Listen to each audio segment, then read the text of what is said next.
আপনাদের স্বাগত জানাই আমি আমার কথা শোনার জন্য। গোটা দেশের মানুষের মন ভারাক্রান্ত। বিমান বাহিনীর একটি প্রশিক্ষণ বিমান, যুদ্ধ বিমানও বলা যেতে পারে, যেটি বিধ্বস্ত হয়েছে ঢাকার উত্তরার মাইলস্টোন স্কুলে গিয়ে, এবং যেখানে প্রচুর হতাহতের ঘটনা ঘটেছে। আমি যখন কথা বলছি একেবারে নির্ভরযোগ্য সূত্রের হিসেব অনুযায়ী সংখ্যাটা ৩১, আহতের সংখ্যা প্রচুর শতাধিক, এবং এই মৃতের সংখ্যা, নিহতের সংখ্যা এটা আরো অনেক বাড়বে বলে ধারণা করা হচ্ছে। যদিও অনেকের মধ্যেই এই ধারণা আছে যে প্রকৃত সংখ্যাটা আসলে প্রকাশ করা হচ্ছে না, যে কোনো কারণেই হোক। দুর্ঘটনা ঘটতেই পারে,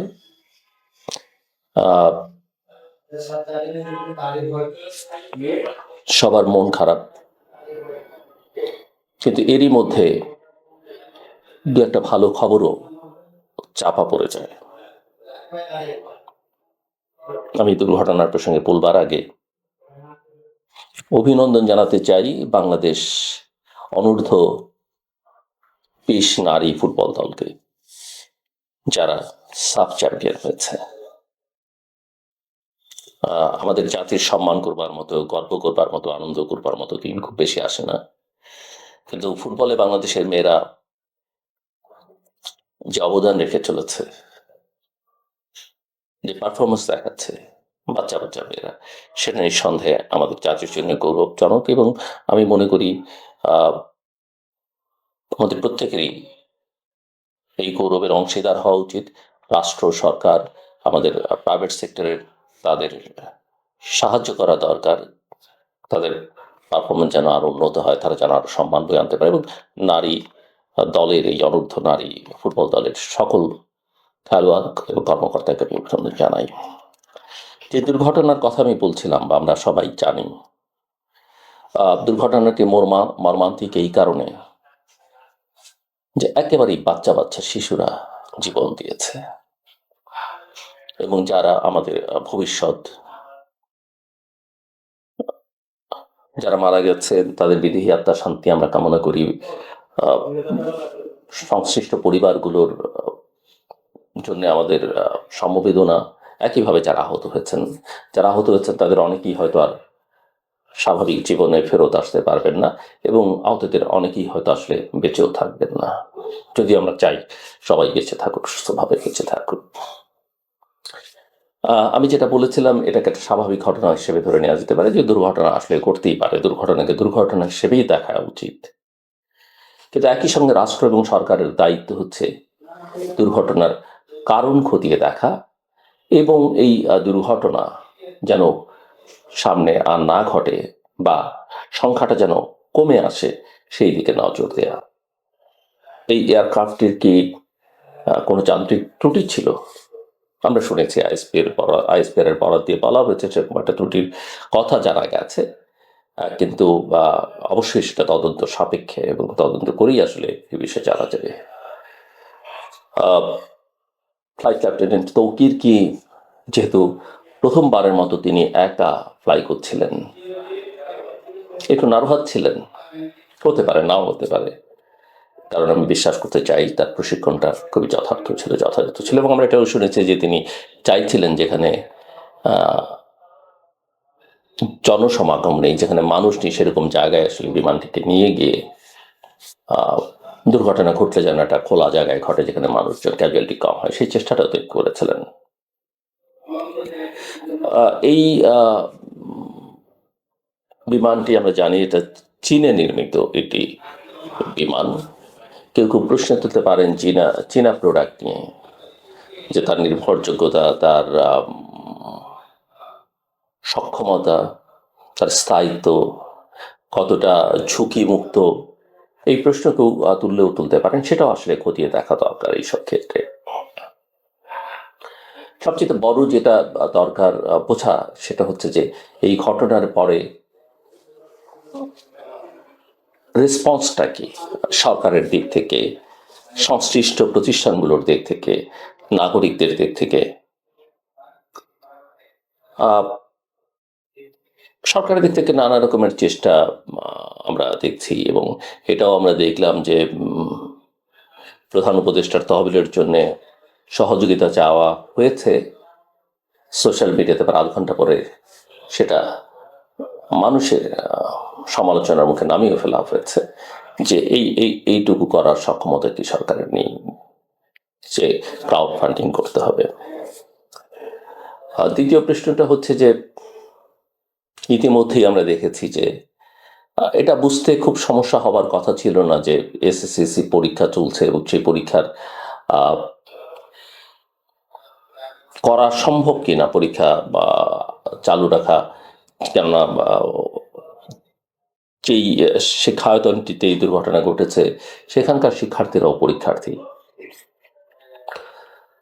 কিন্তু সেটা অনেক বিলম্বে আমরা দেখলাম ঘোষণাটা, যেমন 24শে জুলাইয়ের পরীক্ষা স্থগিত করা হচ্ছে। ইতিমধ্যে এটাকে কেন্দ্র করে শিক্ষার্থীদের মধ্যে আমরা খুব দেখেছি, তারা ইতিমধ্যেই শিক্ষা উপদেষ্টা এবং সচিবের পদত্যাগ দাবি করছেন। সচিবালয়ের মুখে এই বিক্ষোভ এবং নানা জায়গায় এই বিক্ষোভ আমরা দেখেছি।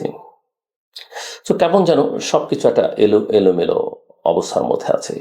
এবং এই বার্নিং এর ক্ষেত্রে কিছু কিছু উদ্যোগ আমরা এর আগে দেখেছি, কিছু স্পেশালিস্ট হসপিটালও করা হচ্ছে, কিন্তু যথেষ্ট পরিমাণে বাংলাদেশে যেই পরিমাণ দুর্ঘটনা ঘটে এবং মানুষের পোড়া ঘটনা যত ঘটে, সেই অনুপাতে আসলে আমাদের চিকিৎসা ব্যবস্থা ততটা প্রস্তুত না, এটা আমরা কিন্তু বারবার বোঝা যাচ্ছে। কাজে এই জায়গাটি তো আমি মনে করি আমাদের মনোযোগ দেওয়া দরকার।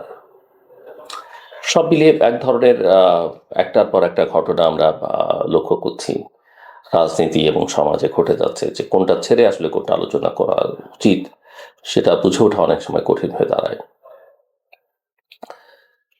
এলোমেলো অবস্থাটা এই কারণে যে সরকার আসলে বেশ কিছু ক্ষেত্রেই তার দুর্বলতার প্রকাশ নানা ক্ষেত্রে নানাভাবে দেখাচ্ছে, এবং তার পারফরমেন্স আসলে একেবারেই শূন্যের কোঠায় এসে, যদিও কথায় কথায় আমরা দেখলাম এই প্রেক্ষিত একজন উপদেষ্টা বলছেন যে সব দাবি মেনে নেওয়া হবে। সব দাবি মানার মধ্যে কোনো কৃতিত্ব আসলে নেই। যৌক্তিক দাবি মানতে হবে, যেটা যৌক্তিক নয় সেটা মানবেন না, এটাই হওয়া উচিত। কিন্তু আসলে সরকারের সবকিছুই এলোমেলো। যেমন গতকালকেই আমি যখন আমার এই ব্লগটি রেকর্ড করছিলাম তখন আসলে দুর্ঘটনাটি ঘটেনি, তাহলে হয়তো সেই প্রসঙ্গে আমি কথা বলতাম। অনেক কথা বলেছি, যেখানে বিএনপির প্রসঙ্গ, জামাতের প্রসঙ্গ, জামাতের সমাবেশের প্রসঙ্গ আমি তুলেছি। আপনাদের কারো কারো স্মরণ থাকবার কথা যারা গতকালকে ভিডিওটি আমার দেখেছেন বা শুনেছেন। আমার বলতে গিয়ে আমার বলা হয়ে ওঠেনি, কিন্তু সিগনিফিক্যান্ট জামাতের সমাবেশের একটা বড় দিক যে জামাত প্রথমবারের মতো স্বাধীন বাংলাদেশে ঐতিহাসিক সোহরাওয়ার্দী উদ্যান, যেটা আমাদের মুক্তিযুদ্ধের ইতিহাসের সঙ্গে নিবিড়ভাবে সম্পর্কিত, সেই সোহরাওয়ার্দী উদ্যানে জামাত সমাবেশ করেছে। এবং সেটা এই প্রফেসর মোহাম্মদ ইউনূসের সরকারের প্রশাসন যন্ত্র সেই সমাবেশ করবার অনুমতি দিয়েছে। আমরা যখন কেউ যখন বলেন যে এই সরকার আসলে মুক্তিযুদ্ধকে কিভাবে আন্ডারমাইন করা যায় বা মুক্তিযুদ্ধের ইতিহাসটাকে কিভাবে মুছে ফেলা যায়, সেই প্রক্রিয়ার মধ্যে বা সেই প্রক্রিয়ার সঙ্গে সংশ্লিষ্ট এই অভিযোগ করাটা বোধহয় খুব একটা অমূলক বা অযৌক্তিক হবে না। এবং বিএনপির ভারপ্রাপ্ত চেয়ারম্যান মিস্টার তারেক রহমানকে দেখলাম, তিনি বলছেন যে এই নির্বাচনকে পিছিয়ে দেয়া জন্যে বা দেশে একটা অস্থিতিশীল পরিস্থিতি তৈরি করবার জন্য কোনো কোনো মহল সরকারের ঘাড়ে বন্দুক রেখে কাজ করছে। তিনি যথার্থ বলেছেন, তবে আমি একটু যোগ করতে চাই, শুধু কোনো কোনো মহল কাজ করছে এটা বলা একটু কম বলা হবে, সরকারও বা সরকারের একটা বড় অংশ আসলে এর সঙ্গে যুক্ত। এবং এসব যখন ঘটছে, প্রধান উপদেষ্টা বা সরকার প্রধান তিনি এর সঙ্গে সংশ্লিষ্ট থাকুন কিংবা না থাকুন, তিনি এর দায় আসলে এড়াতে পারেন না। আমরা দেখছি যে ঐকমত্য কমিশন তার কাজ চালিয়ে যাচ্ছে। গতকালকে শুনছিলাম ঐকমত্য কমিশনের vice chairman professor Ali Riaz বলছেন যে এ মাসের মধ্যেই আসলে তিনি আশা করেন রাজনৈতিক দলগুলো সহযোগিতা করলে ঐক্যমত্যে পৌঁছানো সম্ভব। আজকেও দেখলাম একটি সংবাদে, আমি জানি না কতটা যথার্থ, যে আরও দু একদিন যদি বেশিও লাগে তাহলেও তিনি মনে করেন যেটা করা উচিত, শেষ করা উচিত এবং হয়তো সম্ভব হবে। আমি এখন পর্যন্ত আসলে নিশ্চিত নই যে ঐকমত্য প্রতিষ্ঠা কতটা করা সম্ভব হবে। আমি জুলাই সনদ বা এই জাতীয় সনদ নিয়ে, জুলাই ঘোষণাপত্র নিয়ে খুব একটা আশাবাদী নই যে এখানে কতটা ঐকমত্য প্রতিষ্ঠা করা যাবে। এবং আমি দেখছি, বা আমার যেটা মনে হচ্ছে, যে নানা ক্ষেত্রে এই যে যুক্তরাষ্ট্রের সঙ্গে শুল্কের বিষয় নিয়ে যে দেন দরবার, এখন শেষ পর্যন্ত ব্যবসায়ীদের শরণাপন্ন হলেন সরকার, কিন্তু আগে কেন হলেন না? আগে কেন? মানে এত ক্ষুদ্র চিন্তা নিয়ে কিভাবে একটা সরকার চলতে পারে আমি আমি জানি না, যেটার সঙ্গে দেশের ভাগ্য, জনগণের ভাগ্য, অর্থনীতি জড়িয়ে আছে। এবং একই সঙ্গে আমি দেখতে পাচ্ছি যে এই যে সরকারের ব্লেসিং প্রাপ্ত, বা সরকার যাদের দ্বারা আশীর্বাদ পুষ্ট, বা যাদের সঙ্গে সরকারের ঘনিষ্ঠতা বেশি, তারা নানান দাবি, প্রতিদিন সকালে বিকালে নানান দাবি, নানান বক্তব্য দিয়ে আসলে পুরো পরিস্থিতিটাকে ঘোলাটে করতে চাইছেন এবং নির্বাচনটিকে বিলম্বিত করতে চাইছেন। কিন্তু আসলে বাংলাদেশের সামনে, বাংলাদেশের যে রাজনৈতিক, অর্থনৈতিক, সামাজিক সংকট এবং আন্তর্জাতিক বা কূটনৈতিক যে সংকটগুলো আছে, এগুলো মোকাবেলার জন্য একমাত্র পথ হচ্ছে নির্বাচন। এটি ভালো নির্বাচন আয়োজন করা, অবাধ, সুষ্ঠু, গ্রহণযোগ্য এবং অংশগ্রহণমূলক শান্তিপূর্ণ নির্বাচন অনুষ্ঠান। আমি সমাধান নির্বাচনের বাইরে আর কোনো কিছুতেই আপাতত দেখি না।